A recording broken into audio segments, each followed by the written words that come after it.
Wow, mentors and idols. That's reaching, but in my mind that only comes up with one name, and it's a name that most of you guys have probably never heard of. A guy named Fred Schultz. Freddie was the captain of a tournament team called Constant Pursuit. They played from the late 80s to the early 90s, but that's not really why I admire the guy. What I admired about him was the fact that he was probably the best publicist for paintball at the time. He was one of the first big names to show up to big games, what we would now call scenario games. He was one of the first guys to actually say, yeah, this is where we need to be. And not only would he go to these games, he would actually go to the radio stations before the game and hype the game up. And when he played, the guy just had this leadership quality about him that...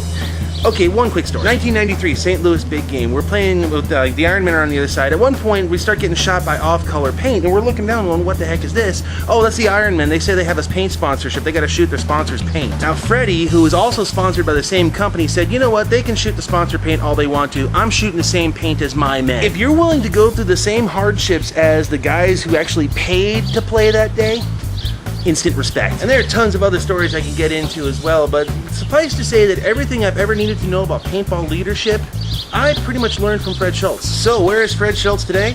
Nobody really knows. He just kind of vanished one day, and that was that. And I'm not going to go into creepy stalker dude mode and actually go chase the guy down, because if he wants his own life, that's fine. I'm fine with that. But Freddie, if you're out there, thank you very much for all the lessons. Although, come to think of it, there is one other name that comes to mind, a guy named Ken Kelsch, but you guys probably never heard of him either.